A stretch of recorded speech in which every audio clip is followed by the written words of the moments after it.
Olá, meu amigo, minha amiga, meu nome é Edson Klebs Negri, sou professor de filosofia, sou formado em teologia e sou psicanalista. Hoje, a liturgia nos ajuda a refletirmos como que o poder muitas vezes serve para fazer com que o ser humano esqueça daquilo que ele foi então eleito para exercer diante da sociedade e no mesmo tempo faz com que ele caia num declínio aonde a sua vida escapa do seu próprio controle, quando ele acha que o poder que ele recebeu, o poder de governar, e principalmente os reis, eles exerciam este poder acreditando que eles eram ungidos por Deus. E nós veremos então as consequências que isso traz, tanto para a pessoa que exerce de uma forma é, contrária daquilo que é o propósito do poder, e no mesmo tempo como que o povo acaba sofrendo junto. E o texto do Evangelho, ele nos ajuda a refletir a questão da ressurreição. E é interessante a maneira como que Jesus trabalha com essa questão, ou com essa dimensão tão humana, tão próxima, tão real, tão concreta, podemos dizer assim, na nossa vida. Teologicamente falando, dentro do mundo, do universo cristão, a ressurreição, ela não está fora da vida e da morte. É este tripé, podemos dizer assim, que também configura ou que coroa o próprio ser humano, uma pessoa humana. Vida, morte e ressurreição. Antes de nós começarmos a nossa reflexão, que eu preparei aqui um texto composto de dois textos, um pequeno texto do primeiro livro dos Macabeus, capítulo 6, versículo 1 a 13, e o Evangelho de Lucas, capítulo 20, versículo 27 a 40.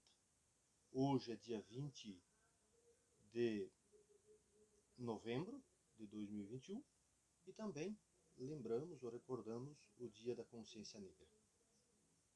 Antes de falar ou de refletirmos, gostaria de dizer assim: desde o dia 24 do mês de outubro, eu e a minha esposa nos encontramos na cidade de Vitorino, Paraná, a 9 quilômetros de São Lourenço, que já é a primeira cidade de Santa Catarina, é uma cidade, podemos dizer assim, que faz divisa com Santa Catarina, e a 104 quilômetros no oeste nós temos então a Argentina. Nós estamos aqui na casa da minha mãe, acompanhando e no mesmo tempo ajudando nos cuidados, porque ela está fazendo tratamento de quimioterapia, está com câncer de mama. O câncer ele é assim maligno e nós decidimos então vir para cá para ficar um tempo junto com ela. Em Cuiabá, eu moro em Cuiabá, ou nós moramos em Cuiabá, e eu abri mão das minhas aulas de filosofia, que sou professor então de filosofia, para que nós pudéssemos estar vivendo neste momento esta proximidade com ela. É importante nós tomarmos decisões na nossa vida. E lendo essas leituras de hoje, eu estava pensando também essa realidade. Como que muitas vezes nós, seres humanos, somos tão prepotentes que esquecemos da morte. Esquecemos que a vida, para ela terminar, é um fio. E ela termina. E ela vai terminar.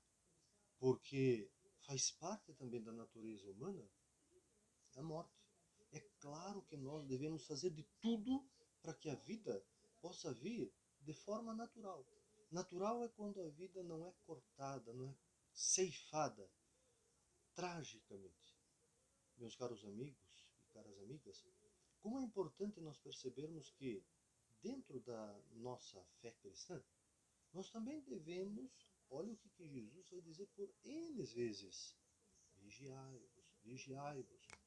Como é importante nós pensarmos nesta dimensão.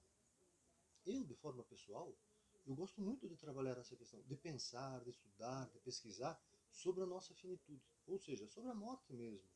E dentro da teologia, eu gostaria não, vou compartilhar com vocês Muito interessante. Duas obras, depois podem estudar, podem pesquisar. Uma é Esperança Além da Esperança. Os autores, ou melhor, o autor e a autora é Ronald Blanc, foi meu professor na teologia, na faculdade de teologia, e a Maria Ângela Vilhena, que é antropóloga e teóloga, foi a minha professora de antropologia filosófica na filosofia, na faculdade de filosofia. E o livro se chama então aqui, olha, Antropologia e Escatologia. A primeira parte, a professora Maria Ângela trabalha o aspecto da antropologia, da morte, e o Ronald, na segunda parte do livro, trabalhou a parte escatológica, a parte da teologia. E este livro, do padre jesuíta, também filósofo, teólogo, pintor, Marco Ivan Punik, e o livro se chama A Mesa de Betânia, a Fé, a Tumba e a Amizade. Os dois livros são da editora Paulina. Quando puderem, façam assim, uso dessa leitura, que nos ajuda também a meditarmos sobre a questão da morte, a refletirmos, meditarmos e vivenciarmos cada dia. Porque a morte, como nós sabemos, e já comentei anteriormente, ela faz parte da nossa vida. Não há como fugir. Por mais que nós busquemos de forma exagerada em coisas, em dinheiro, em objeto, em propriedade, como se nós estivéssemos fugindo. E aqui eu analiso já no campo da própria psicanálise. Nós fugimos ou queremos fugir da morte porque nós não aceitamos a morte. E quando eu digo nós, não é que todas as pessoas não aceitem. Tem pessoas que trabalham muito bem nessas questões, mas muitas pessoas. Segundo o pai da psicanálise, Sigmund Freud, ele vai dizer assim que mais ou menos 90, segundo as pesquisas que ele fez na época, 95% das pessoas, elas têm a morte no seu inconsciente. Ou seja, para elas é como se a morte não iria acontecer, ou não vai acontecer. Por isso que nós até hoje, quando alguém próximo de nós, alguém da nossa família, vem a morrer, muitas vezes, e aqui muitos cristãos e muitas cristãs, a primeira coisa que começa a dizer, por que, que esta pessoa morreu? Por que, que Deus quis assim? Começa a criticar Deus, questionar Deus, por que não fez isso, por que não fez aquilo? Esquecemos que a morte está já na nossa vida. Assim que surgirmos, ou que surgimos no ventre da nossa mãe, nós já começamos a morrer. E cada dia que passa, sem dúvidas, a vida fica menor, podemos dizer assim. E nós vamos nos aproximando dessa realidade. A melhor coisa a fazer é, então, pararmos, meditarmos sobre a nossa vida.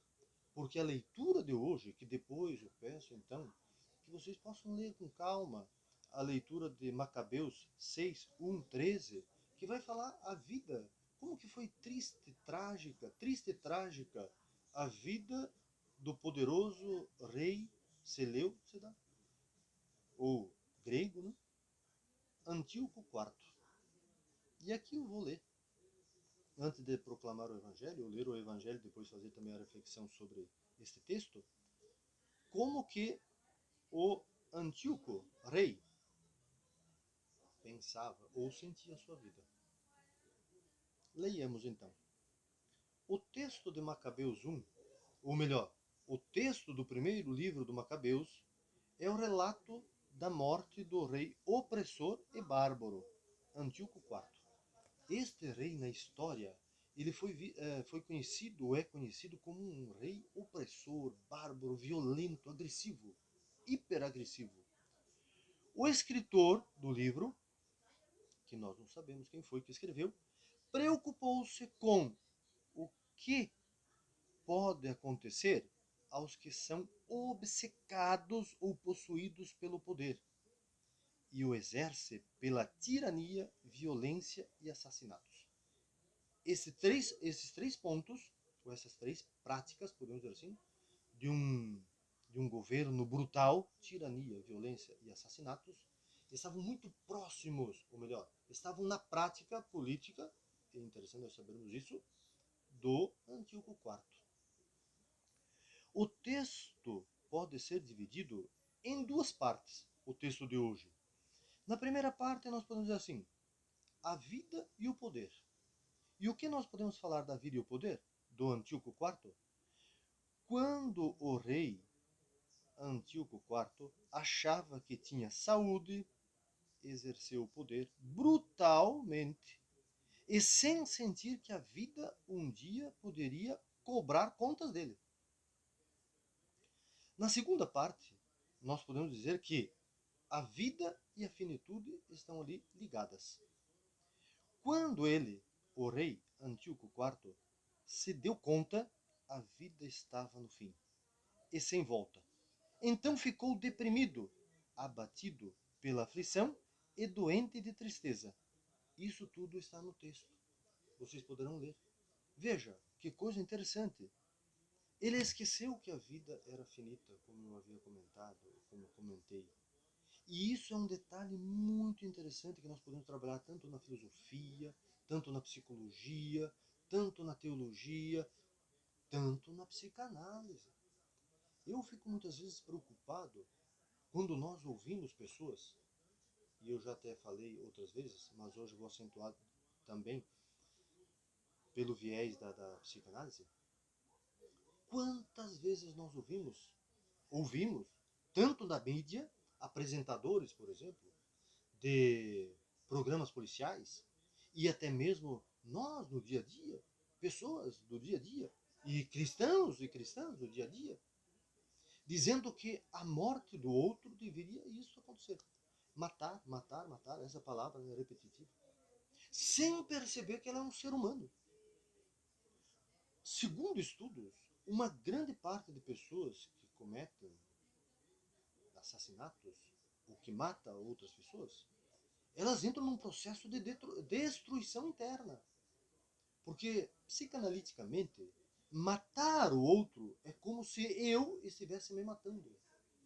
É algo que está em mim, que eu vejo no outro, eu quero eliminar o outro, porque o outro é um espelho da minha vida. E há aqui um ajuste de conta. Por mais que o livro, se nós vamos aprofundando o livro de Macabeus, o primeiro Macabeus, nós podemos entender e compreender que, naquela época também se compreendia assim, a morte do rei ele é visto como um castigo divino, um castigo de Javé, que é o Deus judeu. Mas hoje nós sabemos, ou já há algum tempo já sabemos, que Deus não castiga ninguém. Até mesmo o tirano não é castigado. Senão que Deus brutal esse. Se Deus agride o seu filho, a sua filha, a sua criatura, ele está sendo tão brutal quanto o rei Antíoco. Mas era esta a concepção da época. Veja, ele fica triste, ele fica deprimido, ele fica aflito. Sintomas e sentimentos, sensações que nós temos no dia de hoje.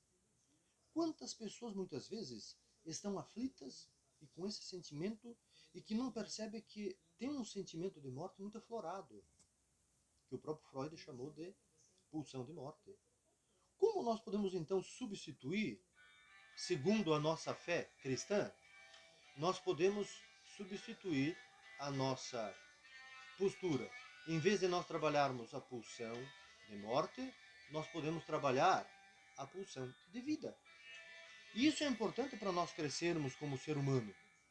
E no texto do Evangelho de hoje, nós vamos encontrar, por exemplo, no escrito de Lucas, e lembremos aqui que Lucas também é médico.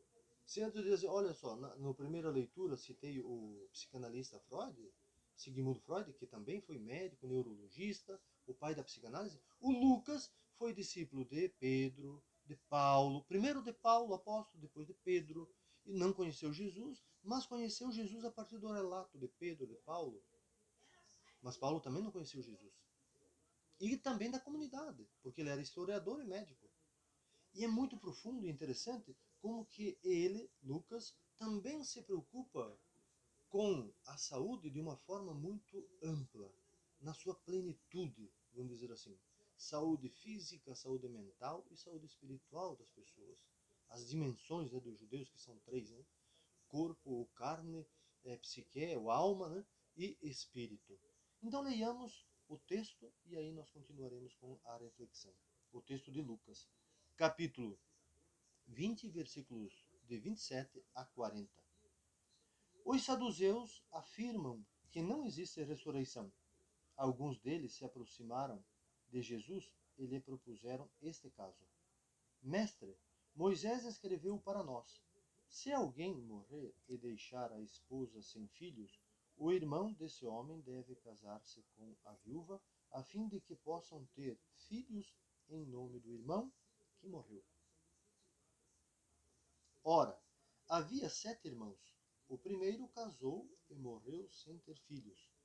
Também o segundo e o terceiro casaram-se com a viúva. E assim os 7. Todos morreram sem deixar filhos. Por fim, morreu também a mulher. E agora, na ressurreição, de quem a mulher vai ser esposa? Todos os 7 se casaram com ela. Jesus respondeu: nessa vida, os homens e as mulheres se casam. Mas os que Deus julgar dignos da ressurreição dos mortos e de participar da vida futura, não se casarão mais, porque não podem mais morrer, pois serão como os anjos, e serão filhos de Deus, porque ressuscitaram. E que os mortos ressuscitam, já Moisés indicam na passagem da sarça, quando chama o Senhor de o Deus de Abraão, o Deus de Isaac e o Deus de Jacó. Deus não é Deus de mortos, mas de vivos, pois todos vivem para ele. Alguns doutores da lei disseram a Jesus: foi uma boa resposta, mestre. E ninguém mais tinha coragem de perguntar coisa alguma a Jesus. Meus caros amigos, minhas caras amigas, como é interessante aqui e também sarcástico o que fazem os saduceus. Sarcástico de uma forma muito destrutiva deles mesmos, não é de Jesus. Porque Jesus não foi destruído. Como poderia ser destruído uma pessoa que há 2000 anos nós estamos falando dele e buscamos seguir? Aí nós podemos fazer um paralelo. Jesus não foi destruído. Quem foi destruído, na verdade, foi o Antíoco, foi os saduceus. Eu não sei o nome desses saduceus, mas o nome de Jesus, por que parece, nós sabemos. Nós sabemos o que ele fez de bem para as pessoas do mundo e de bem que continua fazendo hoje. Os saduceus eram um grupo religioso político na época. Era um partido político na época, mas eles trabalhavam no templo. E muitos desses saduceus também, então, eram religiosos. Eram sacerdotes, sumos sacerdotes, trabalhavam no templo. E o mais, podemos dizer assim, ridículo da parte dos saduceus é que eles fazem uma pergunta para Jesus segundo aquilo que eles não acreditam. Porque os saduceus é um grupo de religiosos que não, e políticos também, que não acreditam na ressurreição. Ué, então por que eu vou perguntar para Jesus sobre a ressurreição se é algo que eu não acredito?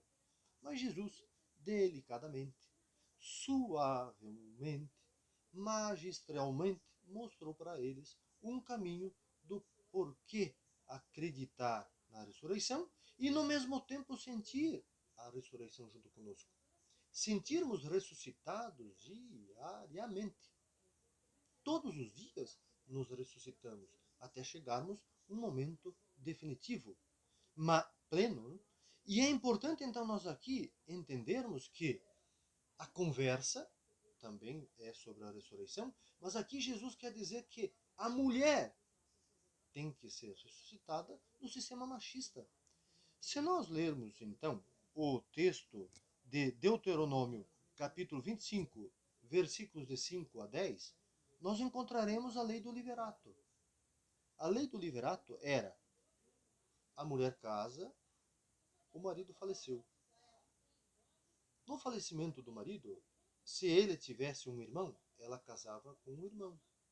Se este segundo, ou se o irmão, né, que foi o segundo, morresse e tivesse o terceiro irmão, casava também. É só depois lerem com calma, né? Deuteronômios capítulo 25, 5 a 10, é a lei do liverato. Como que a mulher era oprimida nesse sistema? E Lucas nos mostra, ou nos mostrou, o relato do diálogo de Jesus com os saduceus. E Jesus mostra a eles a contradição deles. E como que essa contradição não ajudava nem eles a crescerem e não eles também não ajudavam o povo a crescer. E o interessante é que Jesus mostra que a mulher, ela tem. Ela não está presa a esse tipo de sistema que explora. Em Deuteronômio 25, capítulo 5 a 10, a lei do liberato impunha que a mulher deveria casar com o cunhado.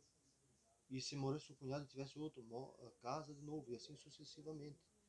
Por isso que aí nós podemos entender até mesmo o que acontece com Maria. Porque, e aqui é interessante, e depois eu volto na questão de Maria, porque o marido, ele precisava, ou melhor, o cunhado casava com a esposa quando o irmão dele não tinha deixado nenhum filho. Porque tinha que deixar um filho para honrar o nome. E no mesmo tempo a propriedade, aquilo que ele tinha, passava para o nome do filho. A mulher não tinha o direito, ela ficava sem nada. E se ela não tivesse filhos, e ela, por exemplo, ela não quisesse casar, ela poderia ser até morta. O sistema matava. Ou ia para a prostituição. Ela era levada para a prostituição. E o filho que nascia, por exemplo, filho, então, é, do irmão do marido falecido, teria que receber o mesmo nome do primeiro marido dela falecido, para honrar o nome, para repetir e continuar com a propriedade, com os bens e assim sucessivamente. Quando eu citei Maria, veja, é interessante nós sabermos isso também. Quando Jesus está na cruz, no processo já final da vida, conta o relato bíblico que Jesus pede para João para que cuide da sua mãe. Muitos textos vão dizer assim: João, filho, eis aí a sua mãe. E vai dizer: mulher, mãe, eis aí o seu filho. Para que João pudesse cuidar de Maria. Porque como Maria não tinha outros filhos, então João deveria cuidar. Porque senão Maria era obrigada, né, na época, a se prostituir e ia perder o que tinha. Não conseguiria nem viver de uma forma digna. Então é importante nós percebermos como que Jesus vai mudando no sentido de transformando a lei. Aqui, esses dias eu falava, né? Nenhuma lei está acima do ser humano. Olha que lei mais brutal, por exemplo, contra as mulheres. E Jesus vai mostrar que o mais importante aqui não é aquilo que os saduceus vão dizer, mas de quem vai ser a mulher depois? Porque Jesus está preocupado com a vida. O que adianta vocês, saduceus, pensarem de como essa mulher vai viver depois, se vocês não estão dando dignidade nem agora? A vida começa agora, já começou agora. Não fiquemos sonhando com o céu, ou obcecadamente também, esquecendo a nossa vida aqui. Como diz o grande teólogo e filósofo Santo Agostinho, século IV e V da era cristã, a vida na Terra, ou a vida terrena, já é a antessala do céu, ou seja, do paraíso. Essa dimensão misteriosa, mas que ocupa interiormente a nossa vida. Como diz o grande monge, né, padre beneditino, e até junguiano também, né, psicanalista junguiano, psicólogo da psicologia do profundo, um monge que temos que conhecê-lo também, ele vai dizer: Deus está em nós, Deus está em cada um.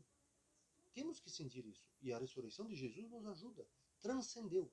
E Jesus acendeu de nós essa esperança viva de que nós somos, sim, seres para a vida. Seres de vida e para a vida. E a vida eterna. Nós acreditamos nisso. Segundo a nossa fé teológica, a nossa fé humana, nos ajuda a sentir que a ressurreição já começou no início da vida. E para concluir, temos que olhar como que também a ressurreição apareceu no mundo judeu. Hoje, como eu dizia no início, é o dia da consciência negra, dia 20 de novembro. E é muito interessante porque os judeus não acreditavam na ressurreição. A ressurreição só aparece na Bíblia no segundo livro de Macabeus. Olha que interessante, hoje nós estamos no primeiro livro, no segundo livro de Macabeus, então lendo lá, depois leiam com calma, nós vamos encontrar a passagem, ou algumas passagens que falam da ressurreição. Mas a ressurreição não vem do mundo judeu. Com Jesus nasceu a ressurreição. Não, meus amigos e amigas. Olha que interessante. Por isso que é importante estudar a Bíblia no sentido, não estudar a Bíblia lendo a Bíblia só, né? Tem que ler a Bíblia também, claro. Mas ler atrás daquilo que a Bíblia está nos contando, nos relatando. Com livros, que nem eu mostrei aqui, livros. A ressurreição, ela é africana. Ela nasce no Egito. Aí tem um livro preciosíssimo, está até disponível em PDF para vocês lerem, para nós todos lermos e aprofundarmos, que se chama Livro dos Mortos, escrito no Egito, alguns milênios antes de Jesus, mais ou menos 2, 3 milênios antes. Leiamos com calma. A ressurreição nasce, surge no mundo africano. Aí nós dizemos, mas o que isso tem a ver? Tudo a ver. Hoje nós lembramos a cultura africana. Não só hoje, todos os dias temos que lembrar. Porque a cultura africana, sem dúvidas, está no nosso sangue, por nós pertencermos à humanidade que nasce na África, e Jesus é africano.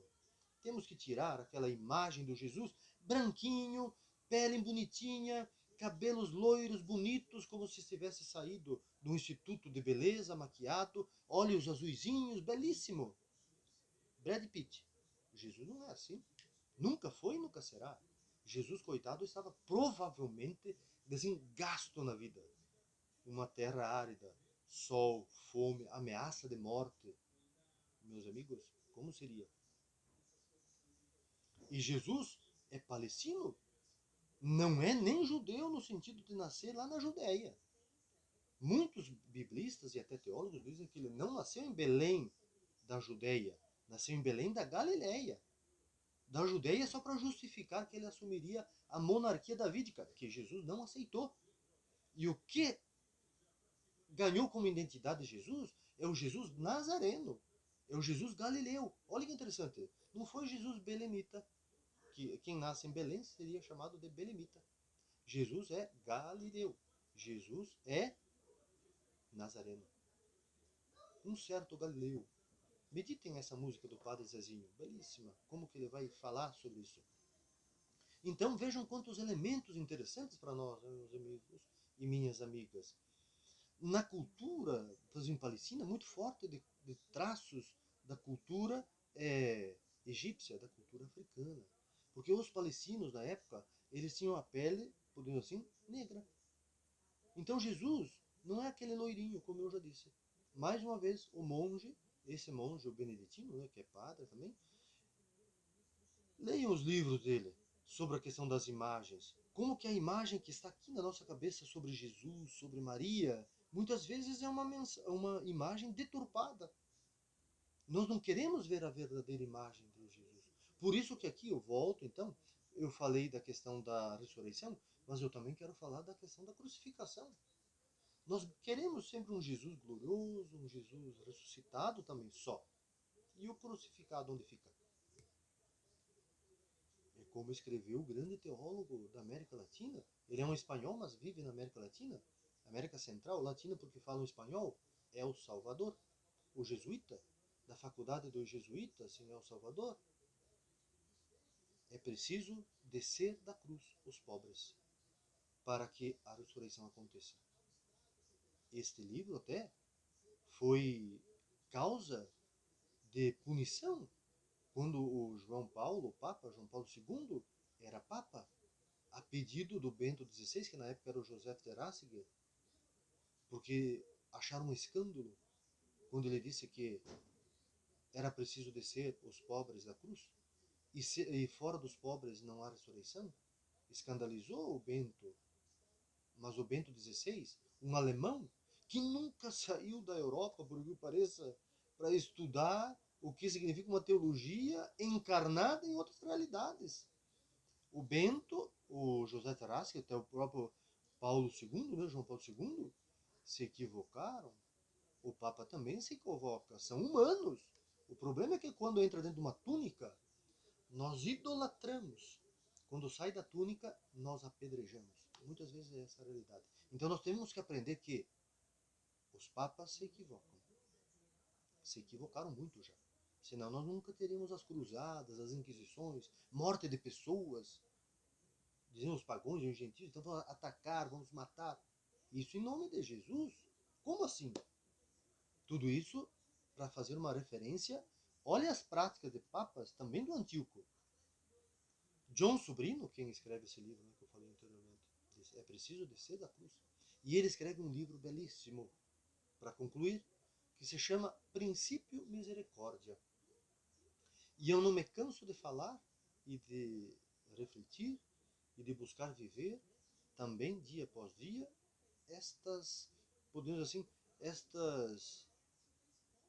esses princípios que Jesus nos deixou, que viveu e deixou e sempre está falando, né, dos evangelhos.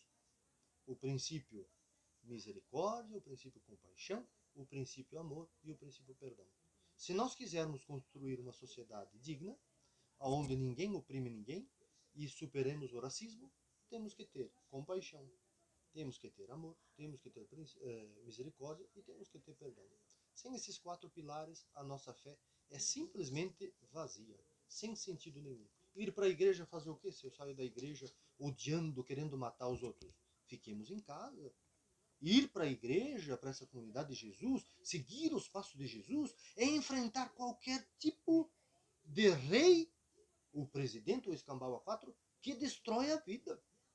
Jesus, meus amigos e amigas, provavelmente, quando dizem Jesus é negro, tem pessoas que se escandalizam. Claro que é. Se ele tem todo o seu sangue africano, como que seria branquinho? E a igreja virou uma desgraça, desculpa a palavra, quando se tornou romana. Jesus nunca foi romana. É triste quando um papa, da época, né, do século IV, se afiliou ao imperador. E a igreja de perseguida passou a ser perseguidora. Olha o que os saduceus estão falando no evangelho de hoje. Eles estão perseguindo Jesus. Eles estão colocando Jesus à prova. Que Jesus nos ajude a vivermos a compaixão, a misericórdia, o perdão e o amor, para superarmos todos os racismos. Jesus de Nazaré, o Jesus negro e africano, impulsiona em nós o espírito de vida para superarmos o espírito de morte. Amém. Um abraço a todos e a todas.